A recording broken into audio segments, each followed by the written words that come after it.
샬롬. 샬롬. 평안하셨습니까? 아멘. 네, 귀한 한 시간도 하나님의 말씀으로 은혜 받는 한 시간 되시기 바랍니다. 아멘. 자, 우리 오늘은 마태복음 15장 말씀을 보겠습니다.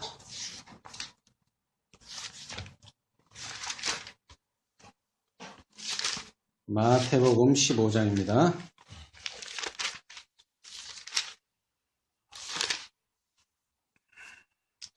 마태복음 15장 21절.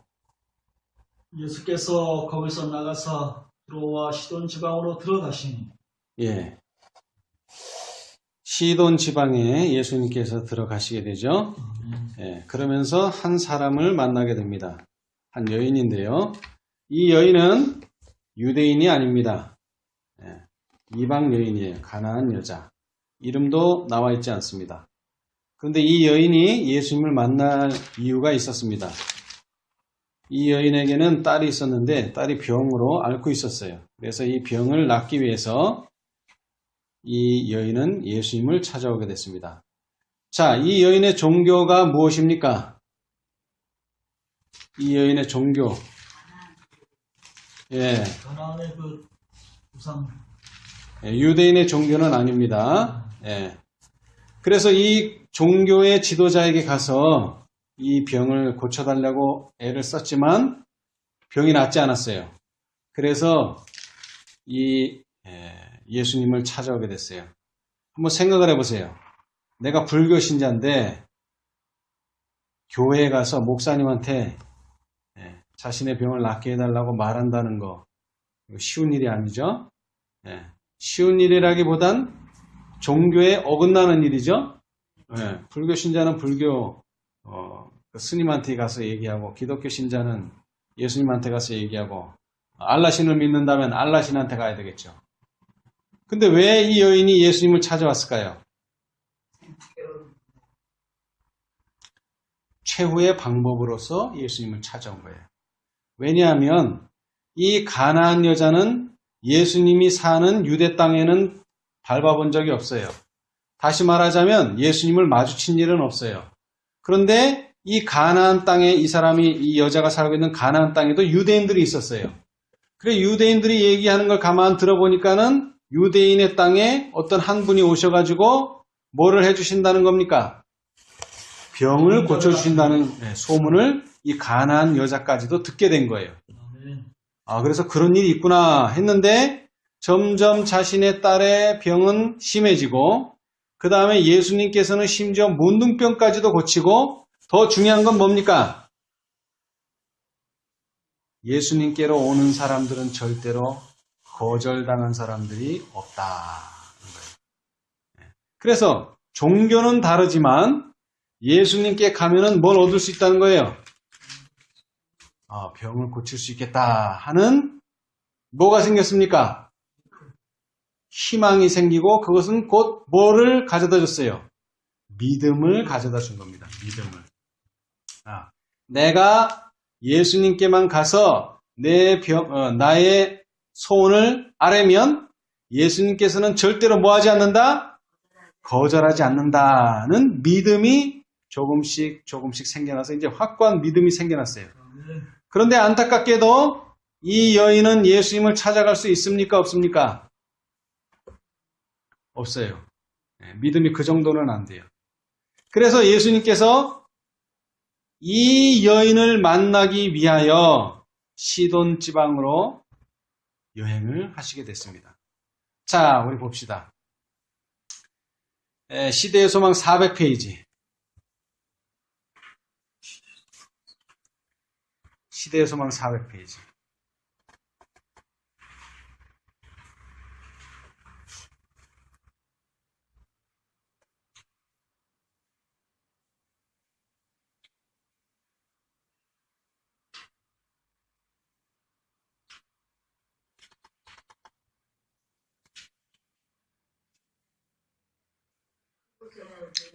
자, 구속의 역사 762페이지. 762페이지.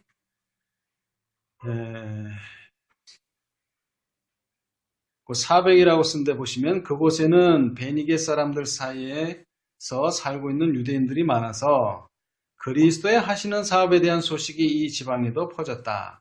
사람들 중에 더러는 그분의 말씀을 듣고 그분의 놀라운 이적을 목격하였다. 이 여인은 온갖 질병을 고친다는 선지자에 대한 소식을 들었다. 그분의 능력에 대한 이야기를 듣고 그 여인의 마음속에는 희망이 용솟음 쳤다. 예. 여러분, 우리가 이 신앙을 하는 일에 있어서 첫 번째는 소망이 있어야 돼요. 소망이. 무엇인가 소망, 희망하는 바가 있어야 돼요. 예. 자, 그 다음에 지극한 모성애는 그 여인으로 하여금 딸의 사정을 그분께 고할 결심을 하게 했다. 자기의 어려운 사정을 예수께 고하겠다고 단단히 마음 먹었다. 이게 뭡니까? 이게 믿음이에요. 이게 믿음이라고 써있지는 않지만 일단 희망이 생기면 뭐 할 마음이 생겨요? 그 희망을 이루고자 하는 발을 내딛게 되죠. 그래서 이제 아직 희망은 가졌는데 그러면 내가 어떻게 해야 되느냐? 그분께 가서 고해야죠. 그게 이제 믿음이에요. 그분은 틀림없이 자신의 아이를 치유하실 것이다. 그 여인은 이방신들에게서 도움을 구하였으나 아무런 차도도 보지 못하였다. 그리하여 그 여인은 이 유대인 교사가 나를 위하여 과연 무엇을 할 수 있겠는가라는 생각을 여러 번 품었다. 그러나 그분께서는 당신께 도움을 청하러 오는 자들의 빈부를 막론하고 온갖 질병을 고쳐주신다는 말씀이 그 여자에게 이르렀다. 그 여인은 유일한 소망을 놓치지 않으리라고 뭐 하였다? 결심하였다. 이게 뭐예요? 믿음이라는 거예요. 이게 믿음이라는 거예요. 자, 다시 얘기합니다. 자, 우리가 믿음을 가지려면 뭐가 있어야 돼요? 소망이 있어야 돼요. 그럼 소망은 어떻게 생겨요? 뭐 들은 게 있어야지 소망이 생기지. 그래서 믿음은 들음에서 나며 들음은 그리스도의 말씀으로 말미암았느니라. 로마서에 있죠. 자, 그런데 안타깝게도 내가 그분한테 고하기는 고해야 되겠다. 그런데 이 분을 찾아갈 만한 그 정도의 믿음은 되지 않아요. 유대인이 아니기 때문에. 그래서 그리스도께서는 이 여인의 사정을 아셨다. 그분께서는 그 여인이 당신을 보기를 갈망하고 있음을 알고 그 여자가 있는 길로 오셨다. 예수님이 찾아온 거예요. 예수님이 찾아오셨어요. 그분께서는 그 여인의 슬픔을 덜어주심으로써 당신께서 가르치고자 하신 교훈을 실제로 보이실 수 있을 것이었다. 자, 여러분. 예수님께서는 사람들을 어떻게 대하고 이런 게 다 누가 배워야 할 공과입니까? 제자들이 배워야죠. 선교 사업을 어떻게 하는지 제자들이 배워야죠. 자, 그런데 그걸 이론으로 가르친 것이 아니고 실제적으로 가르치셨어요. 실제적으로 보여주셨어요. 자, 특별히 선교 사업이라는 게 무엇이냐? 선교 사업이 뭡니까? 선교 사업이 뭐예요? 복음을 전파하는 겁니다. 그러면 복음이 뭡니까?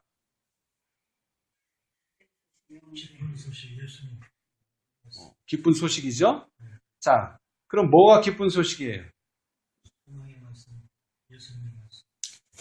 자, 여기서 이제 중요한 문제가 하나 있어요. 오늘날 기독교가 뭘 고집합니까? 교리나 진리를 고집해요. 교리나 진리. 그래서 선교를 한다면은 그 교리나 진리 같은 전도지를 주고 그 다음에 그걸 가르치고 강의하고 이래야지 선교 사업이에요. 그러나 진정한 선교 사업은 뭐라고요? 자, 오늘은 그분께서는 그 여인의 슬픔을 덜어주심으로써 뭘 덜어준다고요? 슬픔을 덜어준다는 것입니다. 슬픔. 그것이 하나님께서 계획하신 제자들이 선교 사업을 어떻게 할 것인가 하는 것이죠. 자, 그런데 사람들의 필요를 채워주고 슬픔을 덜어주기 위해서 첫 번째로 해야 될 게 뭡니까? 우리가 그 사람들을 도와주기 위해서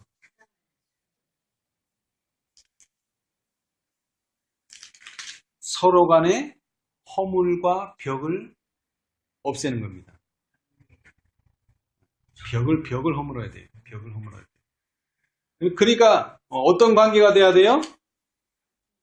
아주 쉬운 관계가 돼요. 문턱이 높아서 그 문턱을 올라가기가 힘들게 만들어 놓으면 안 돼요. 자, 그래서 유대인들은 왜 이방인들과 교제를 안 하고 담을 쌓았느냐? 하나님의 뜻은 뭐예요? 이방인의 종교나 이방인의 품성이나 이방인의 정신이 유대인에게 영향을 끼치지 못하도록 하기 위해서 교제하지 못하도록 했는데, 유대인들은 그것을 어떻게 악용했느냐? 우리는 너희보다 낫고 너희는 우리보다 못하다. 그러니까 나는 너와 상종하지 않는다. 이런 의미로 받아들였어요. 유대인들은. 의미가 달라요. 그러니까 교제를 안 하는 건 좋은데 교제를 안 하는 의미가 달라요. 유대인이 생각하는 의미와 예수님이 생각하는 의미 자체가 달랐어요. 그래서 어떻게 됐습니까? 그래서 이 여인에게 은혜의 선물을 주실 때에 유대인들은, 예수님의 제자들은 어떻게 생각했어요? 이건 너무 값싸다. 나는 안식일을 지키고 계명을 지키고 11조를 내고 교회에 오고 이런 것을 했는데 이 사람은 교회에 나온 적도 없고 11조를 낸 적도 없고 교회에 아무것도 헌신한 적이 없는데 하나님께서 이 사람에게도 은혜를 베푸신다. 이것이 유대인들과 제자들의 생각이었었어요. 자, 우리 한번 봅시다. 구속의 역사 764페이지.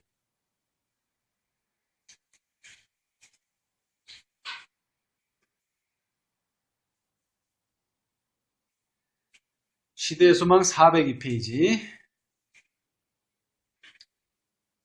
거기 왼쪽 단에 밑에서 세 번째 줄에 보면, 이제 예수께서는 제자들로 한 이방인과 접촉하게 하셨는데 그들은 이 여자가 그 백성 중 어느 누구와도 달리 그분에게서 은총을 고대할 하등의 이유가 없는 자로 생각하였다. 이게 무슨 뜻이에요?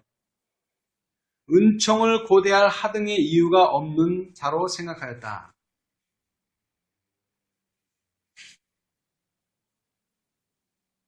자, 이방인이라는 게 뭡니까? 이방인. 믿지 않는 사람이죠.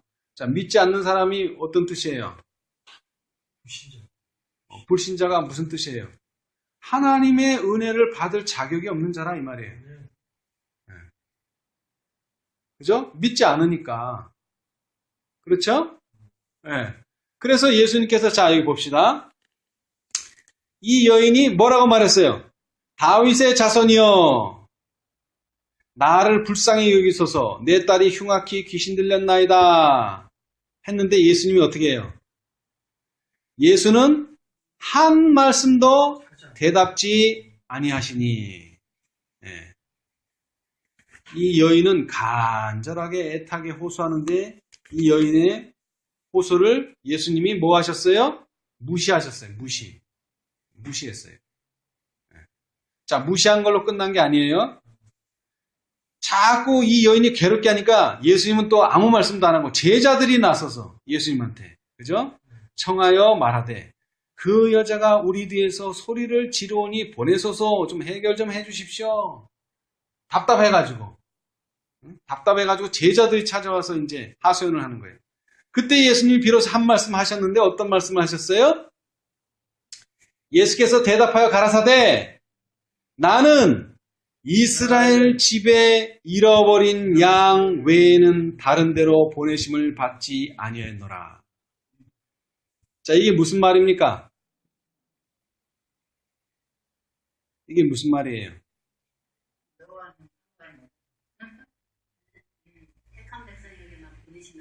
네, 저도 그렇게 생각했어요. 저도 그렇게 생각했어요. 근데 이게 그런 뜻이 아니에요. 근데 왜 내가 이런 생각을 했는가? 나도 예수님의 제자, 또 유대인들과 똑같은 사상을, 선민 사상을 가지고 있었다는 것을 제가 오늘 깨달았어요. 이거는 그런 뜻이 아니에요. 자, 이스라엘 집은 맞아요. 이스라엘 집. 이스라엘 집은 유대인이요, 예수님의 제자요, 모든 신앙인이에요. 그죠? 이스라엘 집. 근데 잃어버린 양은 누구예요? 잃어버린 양은 누구예요? 여기서 믿지 않는 자들, 불신자들. 자, 우리 봅시다. 자, 시대의 소망 401페이지, 거기 401이라고 써놓은데, 예, 구속의 역사 763페이지, 시대의 소망 401페이지, 401이라고 쓴 데서 두 줄을 올라가면, 나는 이스라엘 집에 잃어버린 양 외에는 다른 데로 보내심을 받지 아니하였노라. 이 대답은 유대인들의 편견과 일치하는 듯이 보였어요. 그죠? 맞죠? 우리가 생각하는 것처럼, 야, 이스라엘, 그래, 이스라엘은 가지만은 너는 이방인이니까 너한테는 상관이 없다. 이런 말로 들려요. 그죠? 근데 사실은 암암리의 제자들을 책망하시는 말씀이었다. 그들은 나중에야 예수께서 자주 말씀하신 바, 곧 자기를 영접하는 자들을 다 구원하기 위하여 오셨다는 말씀을 상기함으로 그 대답을 이해하였다. 이 말이 뭡니까? 이스라엘 집이 언급되기는 했지만 잃어버린 양은 누구예요? 모두예요, 모두. 뭐 유대인만 해당하는 게 아니고 로마 사람도 해당하고 저 갈라디아 사람도 해당하고 이 가나안 여자도 해당하고 모든 사람이 해당하는 거예요. 잃어버린 양이에요, 다 우리는. 근데 집은 어디 있어요?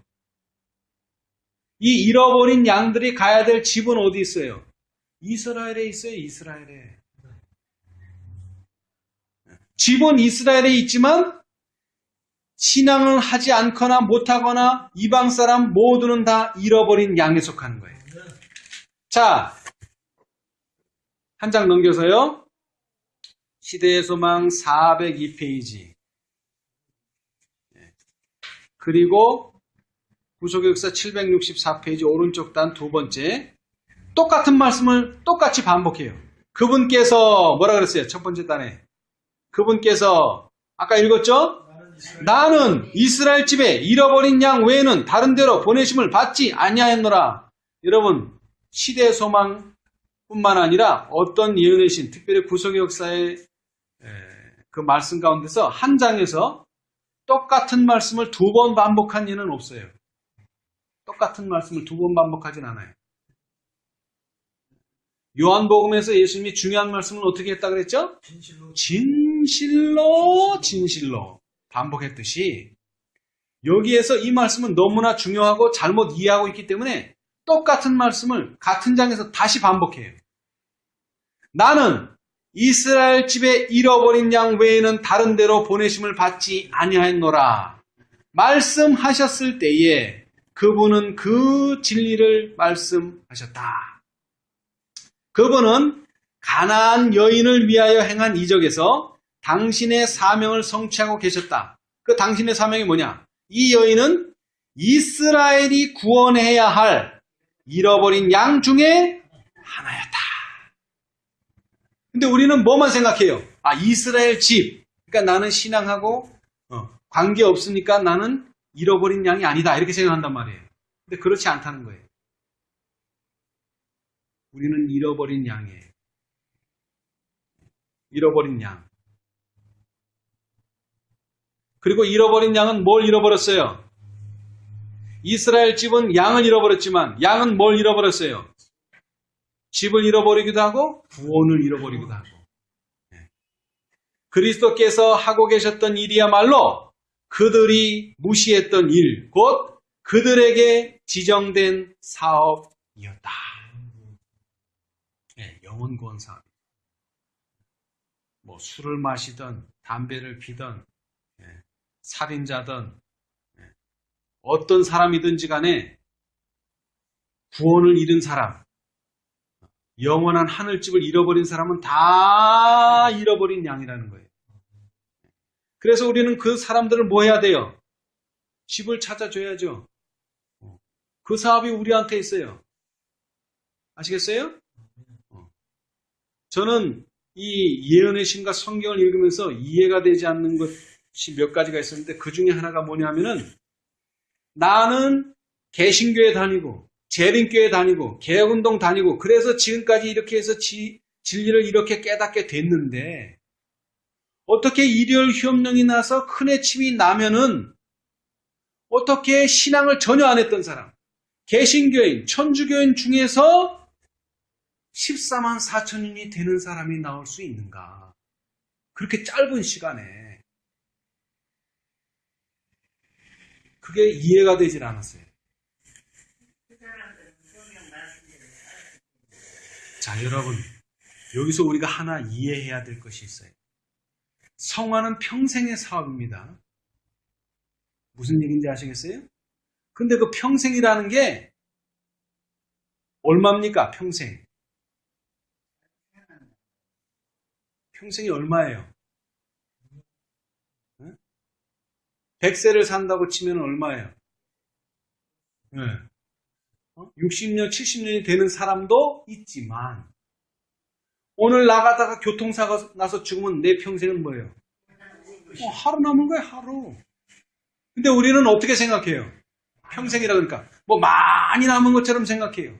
그래서 그 많은 날 동안 하나님께서 조금씩 고쳐서 결국엔 이렇게 되겠지. 물론 조금씩 고쳐 나가는 건 맞아요. 근데 그 평생이라고 하는 것이 몇십 년이 될 수도 있지만 몇 달이 될 수도 있고 며칠이 될 수도 있어요. 그건 아무도 몰라요. 그래서 다시 강조하지만 성화라는 것은 몇십 년을 두고 해야지 이런 마음이 아니고 내 매일의 생애에 있어서 하나님께 충성하고 하나님께 헌신해야 된다는 거예요. 왜? 내가 언제 죽을지 모르니까. 살아있는 동안만 성화가 되지 죽은 다음에는 성화가 될 수가 없잖아요. 그렇죠? 자, 그런 의미에서 이 잃어버린 자 또는 일요일 휴업령 지나서 큰 해침 때에 나오는 자들도 뭐 될 수 있다는 거예요? 짧은 시간에 변화될 수 있다는 거예요. 자, 이 말을 다시 말하자면 자, 내가 수십 년 동안 신앙생활해도 오늘날 이 정도밖에 되지 않았지만 하나님의 계획 속에는 오늘 또는 내일 나를 순식간에 뭐 할 수도 있다고요? 변화시킬 수도 있다는 겁니다. 지금 이 여인은 뭘 믿고 온 거예요? 뭘 믿고? 야, 이분은 약을 잘 만든다. 이분은 침을 잘 넣는다. 이런 게 아니죠? 뭐예요? 이분 자체가 능력을 가지고 있다. 이걸 믿고 온 거예요. 자, 그런데 봅시다. 자, 시대의 소망 401페이지.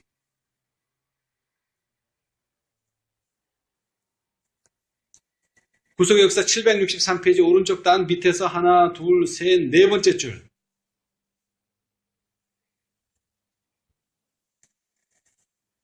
그 여자는 그리스도의 거룩한 가마에 즉시 굴복하고 자기가 구하는 바 은총을 주실 그분의 무엇을? 능력을 전적으로 믿었다. 여러분 많은 사람들이 그러잖아요. 예수 믿습니다. 예수 믿습니다. 그런데 사실 예수의 뭐를 믿는 겁니까? 우리가 예수의 뭐를 믿어야 돼요? 예수의 뭘 믿어야 돼요? 예수의 능력을 믿어야 돼요. 어떤 능력? 품성을, 우리 같으면 이제 품성을 변화시킬 능력. 이 여인 같으면 뭐예요? 딸의 병을 고쳐줄 수 있는 능력. 우리는 그걸 믿어야 된단 말이에요. 근데 우리는 자꾸 뭐만 생각해요? 자기 품성이 아주 나쁘다는 것만 자꾸 생각해요. 이거 고치기 힘들다는 것만 생각해요. 뭐는 생각하지 않고 예수님의 능력은 생각하지 않고 우리는 예수님의 능력을 자꾸 생각해야 돼요. 그래야지 뭐를 안 당해요? 실망을 안 당해요. 근데 우리는 자꾸 뭐만 생각해요? 내 고쳐지지 않는 품성, 내 나쁜 것들, 내 약점, 내 흠과 점만 자꾸 생각하다 보니까 뭐예요? 아, 힘들어. 안 돼. 이 생각만 드는 거예요. 자, 여기 봅시다. 자, 우리 401페이지. 401페이지. 구속역사 763페이지 오른쪽 단의 첫 번째. 그 여인은 더욱 큰 열성으로 자기의 사정을 역설하고 그리스도의 발 아래 부복하여 주여 저를 도우소서라고 부르짖었다. 겉으로 보기에 예수께서는 유대인들의 무정한 편견을 따라 여전히 여인의 탄원을 거절하는 듯이 대답하셨다. 어떻게 대답하셨어요? 두 번째 대답. 자녀의 떡을 취하여 개들에게 던짐이 마땅하지 아니하니라. 자, 지금 네가 자꾸 병 고쳐 달라 그러는데, 자, 한번 이걸 생각해 봅시다. 자, 예수님의 능력은 그냥 막 나오는 겁니까? 아니요. 예수님의 능력은 다 필요에 따라서 나오는 거예요. 그래서 옷을 만진 사람이 수백 명, 수천 명, 수만 명이었지만 한 사람도 나은 사람이 없지만 믿음을 가지고 만지는 사람은 예수님께로부터 뭐가 나가는 걸 예수님이 알았어요. 능력이 나가는 걸 예수님이 알았어요. 쉬운 예로 물건이라고 칩시다. 능력이. 이 물건이 나가고 들어가고 이런 걸 예수님이 아신단 말이에요. 자, 그런데 이 물건은 누구를 위해서 준비됐다고요? 누구를? 자녀를 위해서 준비되어 있는 떡이에요. 이거는 자녀를 위한 능력이에요. 그런데 이방인인 너는 뭔데? 개인데 자녀가 먹을 떡을 취해서, 그죠? 예를 들어서 어떤 자녀가 떡을 먹어야 되는데 그 자녀가 먹을 거를 대신, 자녀 줄 거 대신에 누구를 주는 거예요? 개를 준단 말이에요. 그러면 자녀가 먹어요? 못 먹어요? 자녀가 못 먹죠. 자녀 먹을 걸 대신해서 개를 주니까. 자, 그런 뜻이에요. 그러니까 이 떡은 자녀를 위한 것이지 너를 위한 것이 아니다. 그런 뜻이죠. 이 말씀은 곧 하나님의 사랑하시는 백성이 받을 축복을 이스라엘과는 다른 외인들과 이방인들에게는 주는 것은 뭐하지 않다? 주는 것은 뭐하지 않다? 옳지 않다는 것을 주장하시는 것이나 다름없었다. 자, 의미적으로는 맞아요. 열성이 부족한 간구자였다면 어떻게 했을까요? 이 대답을 듣고 전적으로 낙심하였을 것이다. 아, 나는 안 되는구나. 나는 안 되는구나. 그러나 그 여인은 기회가 왔다는 것을 알았다. 아니, 이게 무슨 기회야? 안 된다는 거절이지. 자, 그러니까 여러분, 믿음이 있는 사람과 믿음이 없는 사람의 이게 차이예요. 자, 아까 과정 공부 시간에도 배웠죠? 자, 12명이 똑같이 가나안 땅을 정탐하고 왔어요. 그런데 10명은 어떻게 봤어요? 이거는 우리 못 들어가는 땅이다. 이렇게 보고 왔고, 2명은요? 이게 못 들어갈 만한 아주 방비가 잘 돼 있는 땅이기는 하지만 하나님이 함께 하시면 할 수 있다는 것을 본 거죠. 그렇죠? 예. 자, 하늘이 무너져도 뭐는 있다는 거예요? 솟아날 구멍이 있다는, 그 구멍을 발견할 수 있는 게 믿음이에요. 그러나 믿음이 없는 사람은요, 무너지는 하늘만 보이는 거예요. 구멍은 안 보이고 무너지는 하늘밖에는 안 보여요. 구멍은 아주 작습니다. 그 작은 구멍을 보려면 뭐가 필요하다고요? 믿음이 필요한 거예요. 믿음이. 예수님의 표면상의 거절 그 이면에 숨길 수 없는 긍휼하심이 있음을 그 여인은 보았다. 자, 이 여인의 대답을 보세요. 왜 안 됩니까? 이렇게 따지는 게 아니죠? 주여, 뭐 합니다? 옳소이다. 아, 예수님 말씀 맞습니다. 예, 긍정적인 사고예요. 맞습니다. 자, 그러나 개들도 뭐요? 제 주인의 상에서 떨어지는 부스러기를 먹나이다. 그러니까 이 자녀는 뭐를 먹고? 떡을 먹고, 개들은 떡은 못 먹지만 부스러기는 그래도 먹을 수 있지 않느냐. 자, 그 말은 이 여인의 대단한 믿음을 보여주는 겁니다. 이 말의 뜻이 뭡니까? 이 딸을 낳게 하는 데는 예수님의 떡만한 능력이 아니더라도 뭐만한 능력? 부스러기만한 능력이라도 이 딸은 낳겠다는 거예요. 그러니까 이 여인은 예수님의 능력을 얼마나 높이 평가한 거예요. 근데 반면에 유대인들은 떡을 먹으면서도 감사할 줄을 몰라요. 떡을 먹으면서도. 이 여인은 그저 요 부스러기 먹는 것도 감사한데 유대인들은 부스러기가 아니라 떡을 먹으면서도 감사할 줄을 몰라요. 이것이 차이예요. 자, 좀 더 읽어봅시다. 집안의 자녀들이 아버지의 상에서 먹을 때 개에게 먹을 것을 안 주지 않는다. 개는 풍성이 차려진 식탁에서 떨어지는 부스러기를 먹을 권리가 있다. 그와 같이 이스라엘에게 많은 축복이 주어졌다면, 여러분, 이스라엘의 많은 축복 중에서 특별히 어떤 축복을 생각할 수 있느냐? 장자권. 이것은 절대로 누구에게는 주어진 게 아니에요. 이방인에게는 절대 주어질 수가 없습니다. 이 장자권. 제사장이 되는 권리, 예수님의 조상이 되는 권리, 부목스를 받을 권리는 이방인에게는 절대로 없어요. 자, 그러나 이방인에게도 뭐는 있어요? 부스러기를 먹을 권리는 있다는 것입니다. 부스러기를 먹을 권리는 있어요. 그 권리는 누구만이 찾을 수가 있어요? 믿음이 있는 자만이 찾을 수가 있는 거예요. 그 여자는 개처럼 취급되었다. 그러므로 그분의 풍성하심에서 떨어지는 부스러기를 먹겠다는 개의 주장을 왜 못하겠는가? 예수께서는 서기관들과 바리새인들이 당신의 생명을 빼앗고자 하였으므로 일하시던 곳에서 막 떠나셨다. 자, 아까 읽었죠? 21절. 예수께서는 거기서 떠나 두로와 시돈 지방, 이방인의 지역으로 가시게 됐어요. 왜 가시게 됐어요? 서기관과 바리새인들이 거절했기 때문에 그런 거예요. 그리고 또 예수님을 죽이려고 하기 때문에 그런 거예요. 피하셨단 말이에요. 자, 그들은 중얼거리며 불평하였다. 그들은 불신과 무정함을 나타내고 그들에게 값없이 주어진 구원을 거절하였다. 여기서 그리스도께서는 하나님의 말씀의 빛을 받지 못했던 불행하고 멸시를 받은 백성 가운데 한 사람을 만나셨다. 그 여자는 그리스도의 거룩한 가마에 즉시 굴복하고 자기가 구하는 바 은총을 주실 그분의 능력을 전적으로 믿었다. 그 여인은 주인의 상에서 떨어지는 부스러기를 원하였다. 그 여자는 만일 한 마리의 개가 되는 특권을 얻을 수 있다면, 이거 뭐 특권이라고 할 수도 없죠. 근데 이 사람은 특권이라고 그랬어요. 개로서 취급되는 것이 기꺼이 감수할 것이다.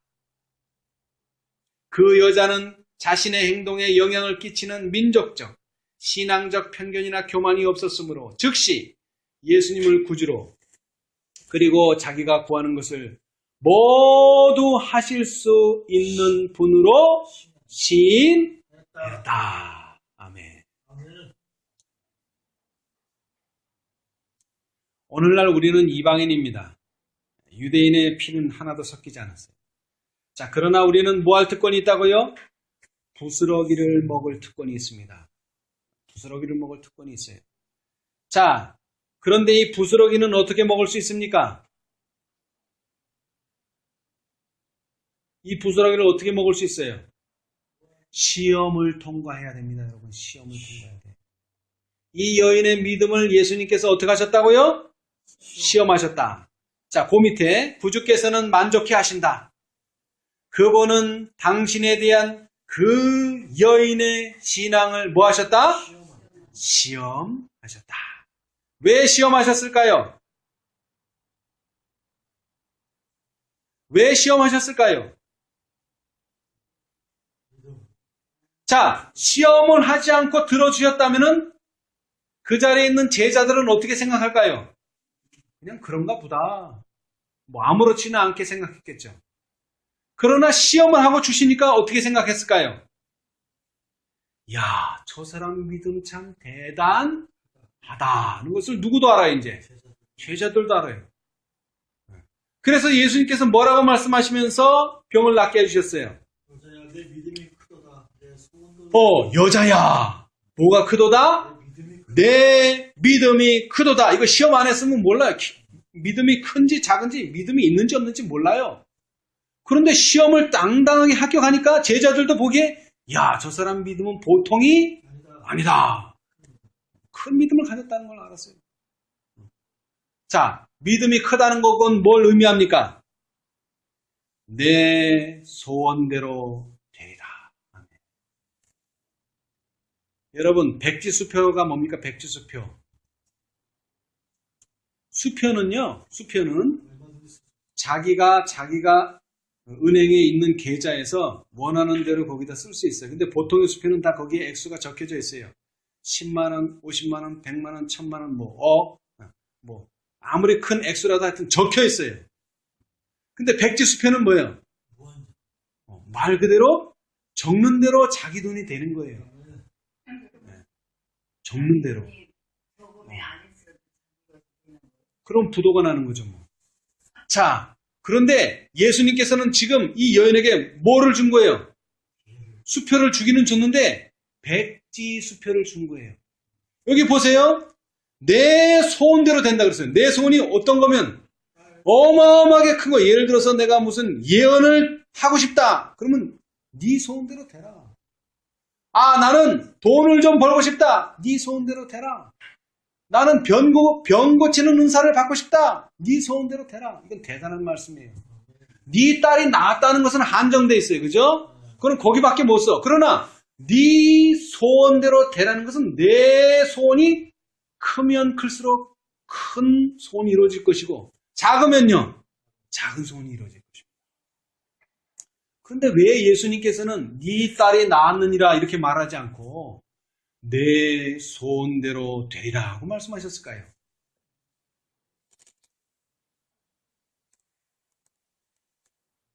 이게 중요합니다. 여러분, 우리가 예수님을 믿는 것만큼 예수님도 우리를 믿는다는 거예요. 자, 아까 말했죠? 자, 내가 100만 원이 있는데 백지수표를 줬는데 내가 101만 원을 쓰면 뭐 나는 거예요, 이게? 부도나는 거죠. 내가 돈을 줄 능력이 없잖아요. 그러니까 부도나는 거죠. 자, 그런데 왜 이 주인은 백지수표를 줬느냐?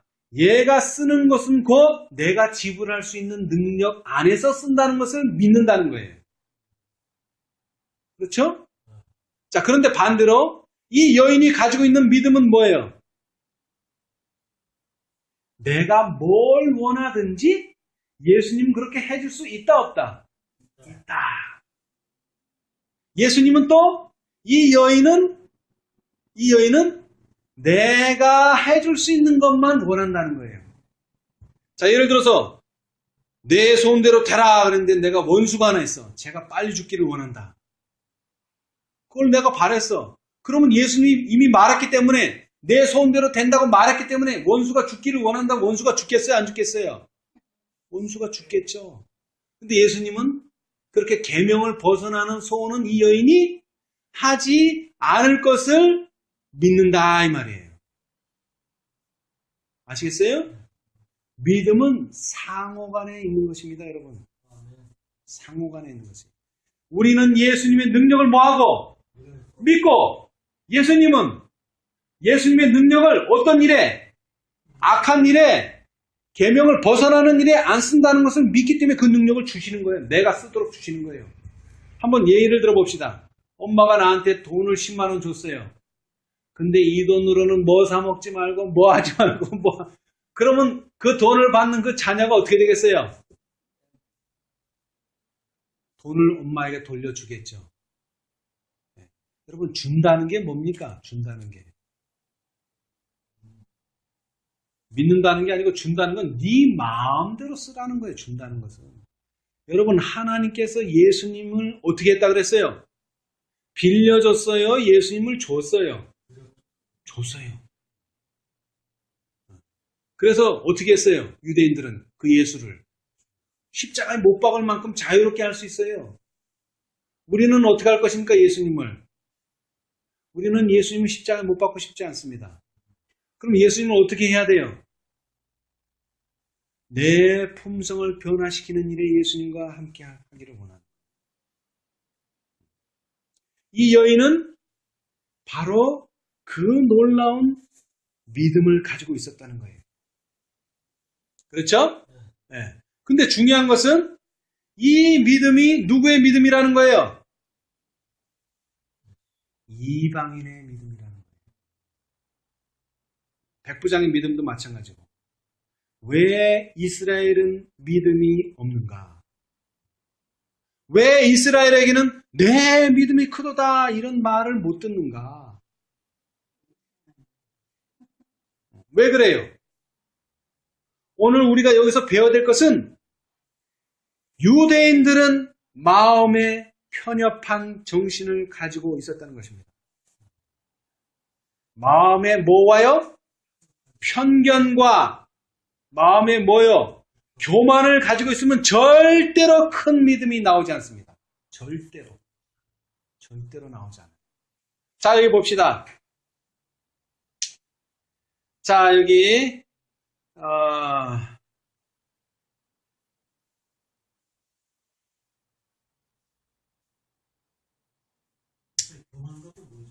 교만과 편견. 자, 우리 여기 구속의 역사 764페이지, 시대의 소망 402페이지. 거기 밑에서 한 10번째 줄 보면 에베소 3장 6절이 나와요. 에베소 3장 6절. 네. 자, 거기 다음에 제자들은 이 진리를 더디 배웠다. 그래서 하늘의 교사께서는 그들에게 교훈에 교훈을 더하여 주신 것이다. 가버나움에서 백부장의 믿음에 보답하고 수가의 주민들에게 복음을 전파함으로써 그분은 유대인의 어떤 정신을 편협적인 정신을 갖고 있지 않다는 증거를 이미 보여주셨다. 자, 수가의 여인 이방인 맞아요? 맞아요. 자, 그 다음에 백부장 이방인 맞아요? 맞아요. 자, 지금 오늘 나온 이 가나안 여인 이방인 맞아요? 네, 맞아요. 근데 이 세 사람은 틀려요. 이 세 사람의 환경이 틀려요. 자, 이제 그 환경이 어떻게 틀린가 봅시다. 사마리아 사람들에게는 뭐가 있어요? 이방인은 이방인이지만 하나님에 관한 지식이 많지는 않지만 유대인처럼 많지는 않지만 조금 있었어. 자, 그 다음에는 백부장은 이스라엘 사람과 사람에게 친절을 베풀었어. 그죠? 자, 잘 들으세요. 한 사람은 유대인에게 친절을, 호의를 베풀었어. 그 다음에 한 사람은 하나님에 대한 지식이 있었어. 근데 오늘 우리가 보는 이 가나안 여인은 친절을 베푼 적도 없고, 그 다음에 뭐요? 성경 지식도 없고, 진짜 완전히 생짜야, 이 사람은 생짜. 하나님하고 아무 관계도 없는 사람이야. 자, 그런데 봅시다. 이제 예수께서는 제자들로 한 이방인과 접촉하게 하셨는데 그들은 이 여자가 그의 백성 중 어느 누구와도 달리 그분에게서 예수님에게서 은총을 고대할 하등의 이유가 없다는 거예요. 쉬운 예로 들어봅시다. 이 여자는 불교신자란 말이에요. 불교신자. 불교신자가 예수님한테서 무슨 은혜를 받을 이유가 있어요? 아무 이유도 없지. 그런데 그분께서는 이러한 사람이 어떻게 취급되어야 하는지 모본을 보여주고자 하셨다. 제자들은 그분께서 당신의 은혜의 선물을 너무나 값싸게 주신다고 생각하였다. 성경이라도 좀 알고, 예수 믿는 사람하고 무슨 관계라도 있는 사람들한테 은혜를 주셔야지. 이거는 불교 신자한테 이렇게 은혜를 베푸시다니 이건 너무 값싸게 주시는 거다, 이거는. 그분께서는 당신의 사랑이 민족이나 국가에 한정되어서는 안 된다는 것을 보이고자 하셨다. 자, 좀 더 깊이 들어가 보겠습니다. 자, 예레미야 23장. 예레미야 23장 5절로 6절에 대한 성경 주석, 화입 주석. 예레미야 23장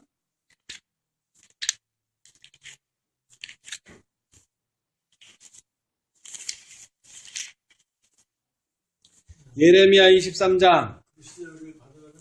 그리스도의 의를 받으라는 초청. 주님께서는 크신 자비를 베푸셔서 와그노와 존스 목사를 통해 그분의 백성들에게 어떤 기별? 지극히 소중한 기별을 보내셨다. 자, 지극히 소중하다는 게 무슨 뜻입니까? 대단한 빛을 주신 거예요. 대단한 빛. 작은 빛이 아니에요. 큰 빛을 주셨다는 거예요. 그렇죠? 자, 그런데 그 큰 빛이 뭔가 봅시다. 이 기별은 들리움을 받으신 구주, 온 세상의 죄들을 위한 희생 제물에 관한 소식을 세상을 향해 더욱 분명하게 드러낼 것이다. 그것은 무엇이냐?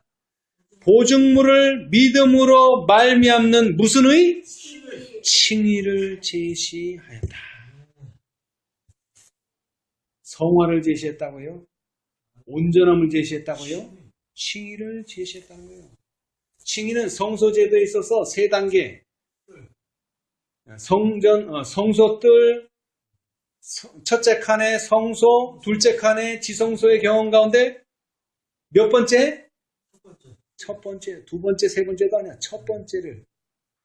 언제? 1888년에. 재림운동을 한참 하고 1844년에서 40년이 지나서 무슨 기별을 주셨다고요? 성소 진리의 첫 번째 단계를 제시했다는 거예요. 근데 그게 무슨 빛이래요?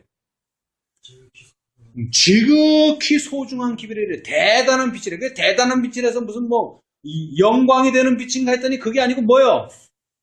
칭의의 기별을 다시 주셨다는 거예요. 칭의의 기별.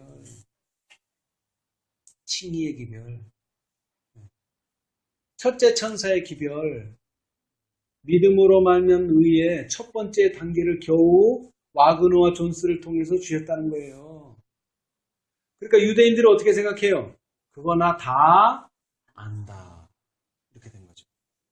그거 나 다 경험했다. 자, 이 여인은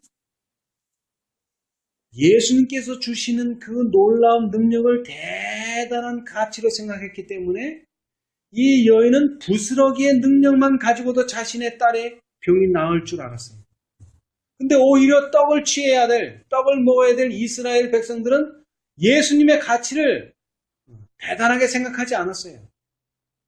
예수님이 돕지 않아도 우리는 신앙할 수 있고, 예수님이 돕지 않아도 우리는 아브라함의 자손이고, 예수님이 돕지 않아도 우리는 의로운 백성이 될 수 있다. 라고 생각을 했었어요. 자, 오늘날 우리도 마찬가지입니다. 오늘날. 누구에게 하나님의 자비의 기별을 가져가야 돼요? 모든 잃어버린 양. 우리는 잃어버린 양을 찾아야 돼요. 잃어버린 양. 이스라엘 집에 잃어버린 양. 자, 다시 말하지만 이것은 두 가지의 이중적인 교훈이 있어요. 하나는 뭡니까? 이방인도 하나님께서 사랑하신다는 것과 또 반대로는요. 이스라엘도 버리실 수 있다는 것과 또 예수님의 제자들은요. 예수님의 제자들은 내가 예수님의 제자이기 때문에 나만 하나님의 사랑을 받고 있다는 교만한 마음을 버려야 됩니다. 버려야 돼요. 자, 그래서 오늘 여기서 배워야 될 아주 중요한 공간은 무엇이냐? 하나님의 능력은 시간과 공간을 초월하여 우리를 뭐에 적합한? 하늘에 적합한. 아까 읽었죠? 에베소 3장 6절. 3장 6절 뭐라고요? 복음으로 말미암아 그리스도 예수 안에서 함께 약속에 참여하는 자가 된다는 거예요. 누구라도 이방인들이라도 약속에 참여하는 자가 된다는 거예요. 아유, 저 사람이 어떻게 예수 믿는 사람이 될까? 저 사람이 어떻게 변화될까? 그거는 하나님이 하신 일이에요. 하나님은 하실 수 있습니다. 그 다음에 제일 중요한 건 뭐예요? 제일 중요한 건 내가 언제 믿었느냐가 아니라 내가 언제부터 예수를 믿기 시작했느냐가 아니라 오늘 내가 예수를 믿느냐 안 믿느냐 이게 중요한 거예요. 과거는 필요 없어요. 과거는 필요 없어요. 자, 그래서 여기서 이제 이 말씀을 우리가 유의해야 돼요. 자, 구속의 역사 765페이지, 시대의 소망 403페이지. 베니게의 여인은 왼쪽 단 첫 줄에요. 베니게의 여인은 믿음으로 뭐로? 믿음으로 유대인과 이방인 사이에 쌓여진 장벽을 향하여 뭐하였다? 돌진하였다. 그 여인은 자신에게 의심을 일으키게 하였을지도 모를 외관에 상관하지 않고 낙심을 떨쳐버리고 구주의 사랑을 신뢰했다. 자, 외모라는 게 뭡니까? 외모. 연령, 계급, 국적, 종교적 특권과 아무런 상관없이 우리는 구주의 사랑만을 보고 사랑만을 신뢰해야 돼요. 그리스도께서는 우리가 당신을 이와 같이 뭐하기를?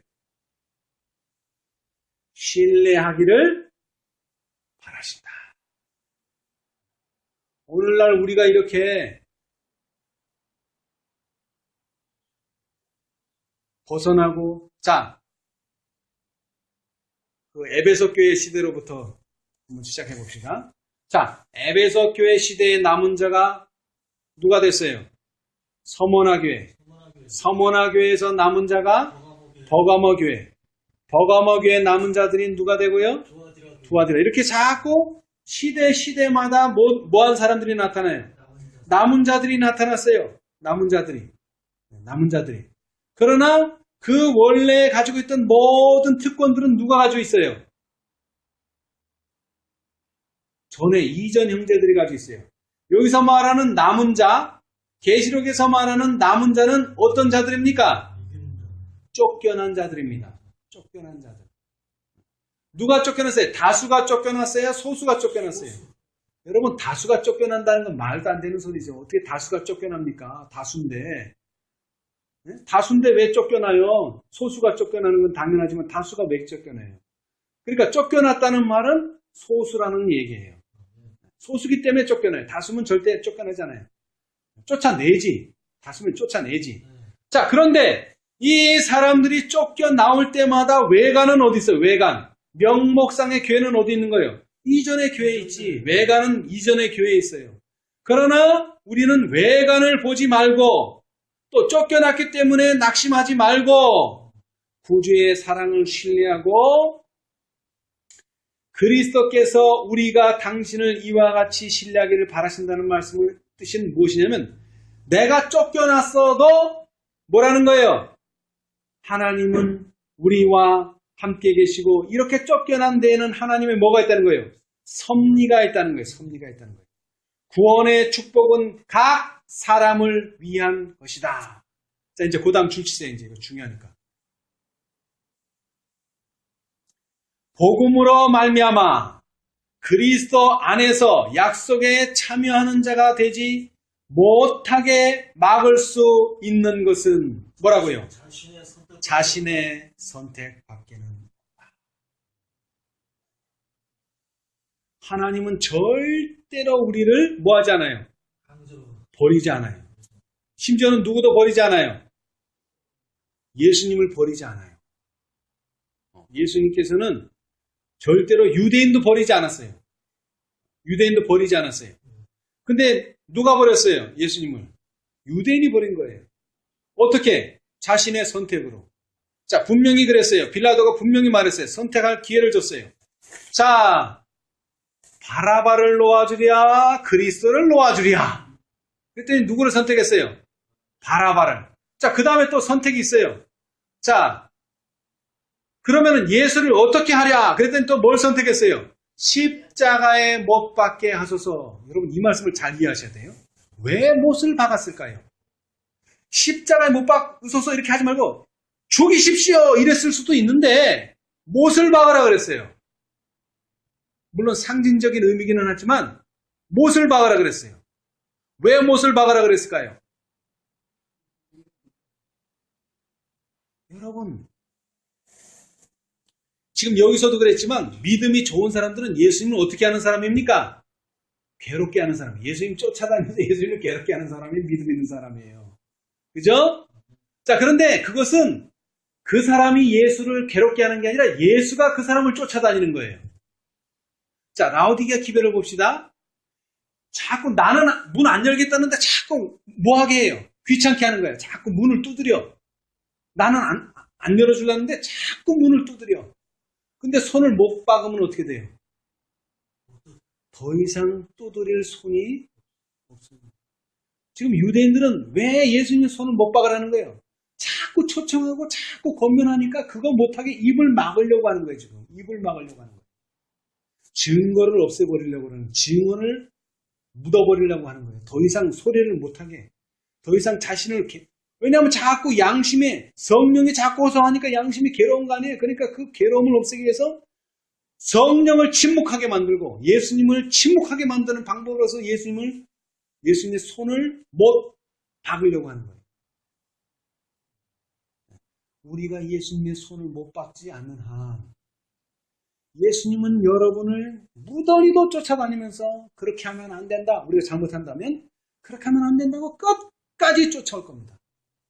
끝까지. 여러분, 그런 점에 있어서는 안심하세요. 그러나 우리가 예수님을 뭐 할 수 있다는 것은 조심해야 돼요. 거절할 수 있다는 것은 항상 조심해야 돼요. 예수님은 절대로 우리를 놓지 않아요. 그러나 우리는 예수님을 거절할 수 있어요. 근데 그 거절이 어떻게 거절이 됩니까? 매몰차게 문을 닫는 게 아니에요. 예수님과의 거리가 조금씩 멀어지는 거예요.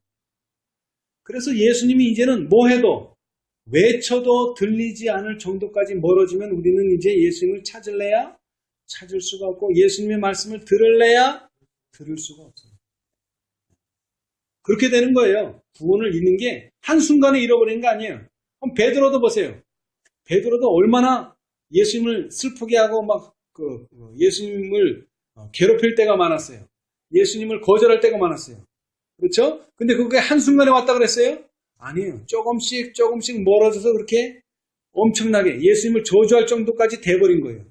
그러나 베드로의 마음속 깊은 곳에는 예수님에 대한 사랑과 예수님에 대한 신뢰가 있었기 때문에 그렇게 매를 맞고 자신의 그 벌거벗은 상태가 드러났지만 예수님께 다시 돌아올 수가 있었던 거예요. 우리도 예수님과의 그 연을 끊지만 않는다면 예수님께서는 언젠가 우리를 돌이키실 겁니다. 그러나 그것을 너무 기대하고 믿고 있어서는 안 된다는 것이죠. 특별히 우리의 마음속에 뭐가 들어와요? 교만과 편견이 들어와요. 이것이 선교 사업의 가장 큰 장애물입니다. 뭐 말씀을 잘 가르치냐 못 가르치냐 우리가 그런 모본을 보이냐 안 보이냐는 두 번째 문제예요. 심지어는 사도 바울이 뭐라 그랬어요? 싸워도 뭐가 전파돼요? 싸워도 복음 전파되고 예수가 드러나요. 싸워도. 물론 싸워서는 안 되겠지만. 진리라는 게 이런 오묘한 의미가 있어요. 싸워도 진리는 전파됩니다. 내가 예수님의 모본을 보이지 못해도 진리는 전파됩니다. 그러나 뭐가 있는 한 교만과 편견이 있으면 절대로 빛은 나가지 않고 교만과 편견이 있으면 하나님의 능력은 나가지 않습니다. 자, 우리의 마음의 눈은 더 열려야 돼요. 우리의 마음의 눈이 열려야 돼요. 마음의 눈. 근데 이 마음의 눈은 어떻게 열립니까? 이론적으로 열리는 게 아니에요. 이것은 이론적으로, 지식적으로 열리는 게 아니에요. 이 마음의 눈은. 우리가 끊임없이 예수님과 동행하면서 잃어버린 양에 대한 가치를 깨달을 때 우리는 마음의 눈이 넓어져요. 라오디게아 상태 중에 하나가 뭐죠? 눈이 멀었죠. 그 첫 번째는 뭐에 눈이 멀었어요? 영적으로 눈이 멀었어요. 자, 그 다음에 두 번째는요. 영혼에 대한 가치가 없어요. 영혼을 가치 있게 여기지 않아요. 그것이 바로 눈먼 상태예요. 자, 오늘날 우리가 영혼을 가장 가치 있게 여기는 방법은 예수님의 이 사건, 예수님께서는 여기 보시면 아시겠지만 왜 여기 베니게, 왜 여기 시돈 땅에 오셨는지 아세요? 그냥 하다 보니까 간 게 아니에요. 이것은 예수께서 이 여행 중에 행하신 유일한 이적이었다. 예수님은 이 이적을 행하기 위해서 먼 곳을 이렇게 오신 거예요. 이 이적 하나 보고. 여러분, 우리는 죽어가는 많은 영혼이 있어요. 교회 다니다 안 다니는 사람도 있어요. 제일 불쌍한 사람은 교회 다니다 안 다니는 사람이에요. 제일 불쌍한 사람은 많은 빛을 받았다가 하나님의 편에 섰다가 어느 날 갑자기 예수님을 떠나는 사람이 가장 불쌍한 사람이긴 하지만 예수님은 이방 땅에 있는 아무 연고도 없는 한여인 불교 신자도 뭐요? 귀중하게 여기신다는 거예요. 이 한 불교 신자 때문에 지금 예수님 여기까지 여행하고 오셨다는 거예요. 아시겠어요? 그런데 제자들이나 유대인들은 아유, 그런 이방인들은 그거 뭐 중요해. 유대인들이 중요하지. 이스라엘 사람이 중요해. 교인이 중요하지. 그러나 선교라고 하는 것은 그것이 아니라는 거예요. 선교라는 것은 그게 아니라는 거예요. 그래서 우리는 누구의 정신을 가지고 나가야 돼요? 예수님의 정신을 가지고. 그런데 이 여인은 왜 구원을 얻었다고요? 이방인이라고 다 구원을 얻습니까? 아니요. 어떤 믿음을 가져야 돼요? 큰 믿음을 가져야 돼요. 큰 믿음. 이방인은 작은 믿음 가지고는 내 소원대로 안 됩니다. 큰 믿음을 가져야 돼요. 근데 큰 믿음을 가지려면 뭐를 통과해야 돼요? 시험을 통과해야 돼요. 시험을. 시련을 통과해야 돼요. 그냥 쉽게 되는 게 아니에요. 시험을 통과해야 돼요. 자, 그런데 이 여인은 뭐도 믿었어요? 하나님이 시험을 하신다면, 하나님이 시험을 주신다면 그 시험도 통과할 수 있다는 것을 믿었어요. 이것이 바로 이 가난한 여인의 믿음입니다. 내게 만약 시험이 주어진다면 그 시험도 하나님의 은혜로, 하나님의 선물로 통과할 수 있다. 오늘 우리에게 필요되는 믿음입니다. 우리는 약간만 시련이 오거나 약간만 시험을 받으면 우리는 아주 약해져요. 그러나 우리는 이 매일매일의 생에 있어서 우리는 이 작은 시험, 하나님께서 큰 시험은 주시지 않습니다. 이 작은 시험들을 통과해야 돼요. 어떻게 통과해야 되느냐? 예수님이 긍휼과 사랑의 표정으로 그 여인을 돌보고 계시다. 자, 그러니까 뭡니까? 하나님은 시험도 보게 하시지만 답도 가르쳐 주신다. 그걸 믿어야 돼요. 그래서 이 여인은 예수님이 돌아가시기 전에 유대인들이 또 누가요? 예수님의 제자들이 꼭 이해하고 꼭 넘어야 할 하나의 장벽입니다. 앞으로 우리는 가리는 것이 있어서는 안 돼요. 가리는 것이 있어서는 안 돼요.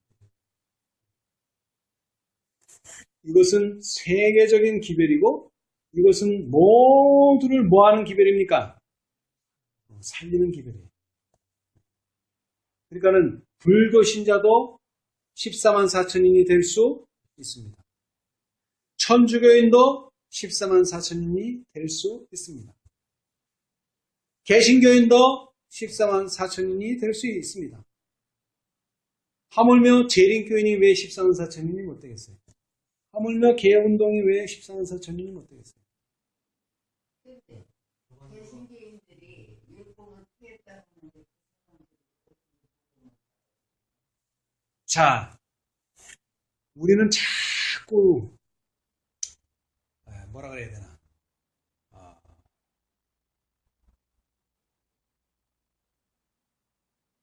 잊어버려요.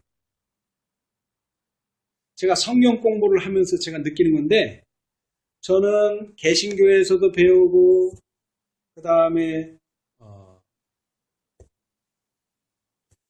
재림교회에서도 배우고 개혁운동에서도 배웠어요. 그런데요, 재미있는 거는 최고의 빛, 가장 많은 빛을 받은 것이 이 재림교회예요. 그죠? 재림교회가 빛을 많이 받았어요. 근데 재림교회는요, 뭐든지 배우고 나면 결론이 뭡니까? 율법을 지켜야 된다는 결론이 나요. 그죠? 자, 그런데 제가 개신교회, 순복음교회 있을 때 모든 결론은 어디로 나는지 아세요? 예수님으로 끝나요.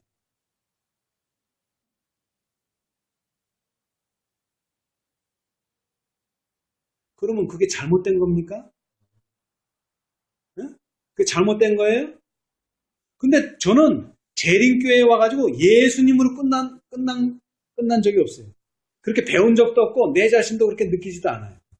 근데 와그너와 존슨은 어떻게 끝나라는 거예요? 뭐라고요? 믿음으로 말미암는 칭의를 제시했다.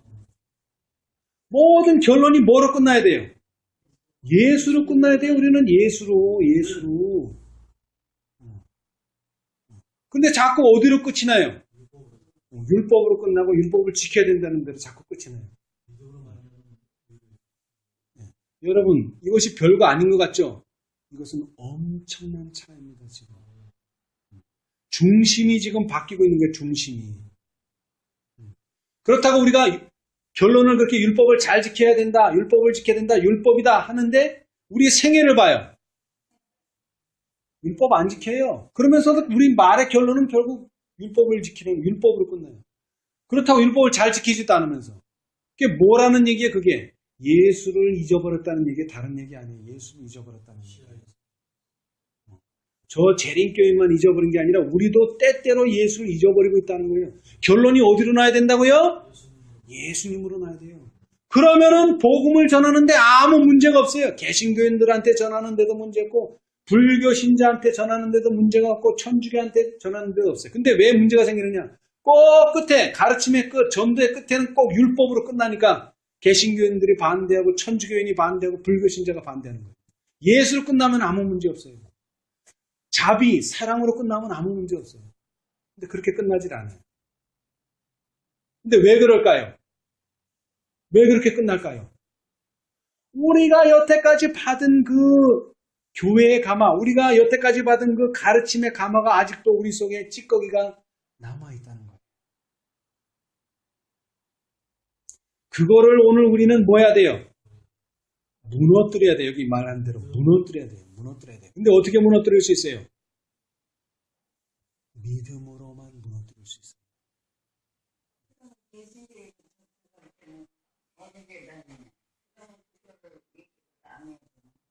자, 그러니까 교회가 중요하다고 얘기하면 안 되죠. 교회는 중요한 것이 아니다고 얘기해야죠. 그럴 때는. 예수님께서 사마리아 여인에게 뭐라고 대답하셨어요? 우리 조상들은 어디 가서 예배드린다? 어디 가서 드려요? 아니지, 예루살렘이 아니지. 사마리아 여인들은 예루살렘에서 안 드리지. 이 산에서 드리라 그러는데, 유대인들은 어디서 드리라 그랬또? 예루살렘에서 드리라 그러는데, 그러면 어디서 예배 드리는 게 맞습니까? 그랬더니 예수님이 예루살렘 산에 가라. 그 사마리아 산에는 가지 마라 그랬어요? 이 산도 말고, 저 산도 말고. 그게 중요한 게 아니에요. 자, 그래서 오늘 우리가 배워야 될 것은 뭐라고요? 이 편견과 이 오해와 이 교만을 무너뜨려야 되는데, 이것은 뭐로만 무너뜨릴 수 있다고요? 믿음으로만 무너뜨릴 수 있다는 거예요. 믿음으로만. 자, 우리가 교회를 나올 때요, 이런 얘기 들었어요. 자, 니네가 그렇게 말한 게 예언의 신에 있다. 좋다. 그럼 그걸 받아들이자. 그럼 그걸 받아들이면 어떤 사람이 와서 재혼하겠다고 한다. 그러면 우리가 그 사람의 생애를 모르는데 그걸 받아들이면 어떻게 된다는 거예요, 자꾸. 재혼하는 사람들이 많아지고, 재혼하면서 뭐예요? 눈에 보이지 않게 뭐하는 사람들, 율법을 범하는 사람들이 자꾸 늘어난다는 거예요. 그래서 이걸 처음부터 허용하지 말자는 거예요. 이걸 허용하기 시작하면 물론 그렇게 혜택을 받아야 될 정말 순수한 영혼도 있지만 우리를 속이고 순수하지 않은 영혼도 있다는 거예요. 그러니까 이 문제를 그렇게 쉽게 생각하지 말자는 거예요. 자, 그럴 때 우리가 뭐라고 얘기했어요? 그거는 하나님께 맡기자. 에? 우리가 무슨 경찰이에요? 그 사람 뒷조사 다 해가지고 그 사람이 제대로 됐으면 시켜주고 제대로 안 됐으면 안 시켜주고 뒷조사를 하냐고요, 우리가. 어? 여러분, 뒷조사 한다고 그게 나오는 겁니까? 안 나와요. 그러나 예수님은 우리의 마음을 읽기 때문에 예수님은 하실 수 있어요. 그건 예수님이 하실 일이 우리 인간이 할 일이 아니에요. 그러나 이것은 무엇이기 때문에 하나님의 말씀에 말 그대로 이 여인이 지금 붙은 게 뭡니까? 이 여인이 붙은 게 뭐예요? 허락 아니에요, 허락. 예수님이 어떻게 했다는 그 허락을 붙들고 늘어지는 거 아니에요? 그럼 허락은 어디서 온 거예요? 이 여인은 몰랐지만. 말씀에서 온 거 아니에요, 말씀에서. 말씀에 있으면 그것이 잘못될 것 같더라도, 나를 죽일 것 같더라도 그 말씀만을 붙들어야죠. 왜? 허락은 말씀에서 왔기 때문에. 그러니까 우리는 이거예요. 그 말씀을 붙들자는 거죠. 그런데 그 말씀을 붙들므로 교회에 어떤 여러 가지 어려움과 공경이 올지라도 그것은 하나님께서 그것도 해결해 주실 것을 믿자는 거죠. 믿음이 필요하다는 거예요. 아시겠어요? 자, 그런 의미에서 알곡과 가라지는 세상 끝날까지 간다는 거예요. 그런 의미에서 우리는 알곡을, 사람들은 뭐라 그래요? 왜 가라지를 뽑는다 그래요? 알곡을 위해서 자꾸 가라지들이 알곡한테 영향을 주니까 알곡은 뽑아버려야 된다고 그렇게 얘기해요. 근데 예수님의 답변은 뭐예요? 오히려 알곡을 위해서 가라지를 놔두라는 거예요. 알곡을 위해서. 왜? 가라지를 뽑다가 뭐가 상한다는 거예요? 알곡이 상한단 말이에요. 그렇게 상하는 것이 알곡과 가라지가 같이 자라므로 가라지가 알곡에게 주는 영향보다 더 크다는 거예요. 이것이 하나님의 논리예요. 하나님의 방법이고. 자, 다시 한번 말씀드립니다. 하나님은 절대로 우리를 포기하시거나 우리를 버리시지는 않는다. 그러나 우리의 마음에 때때로 드는 생각은 뭐예요? 하나님이 날 버리시지나 않을까? 하나님께서 나를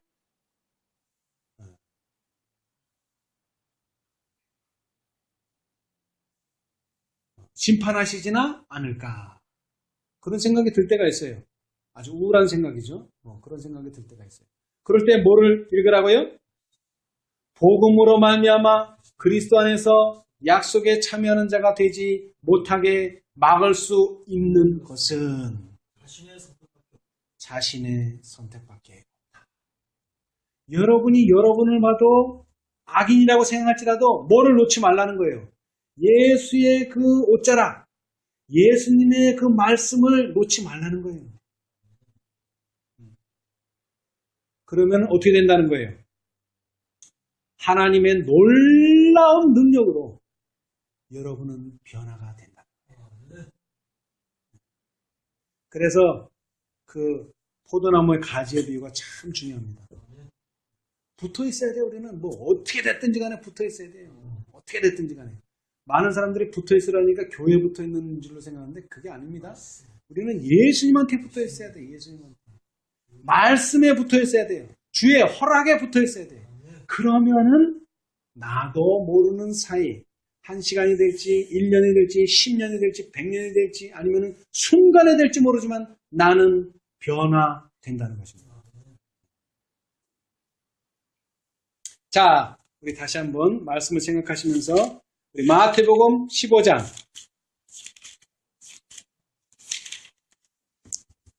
28절을 다 같이 읽고 마치겠습니다.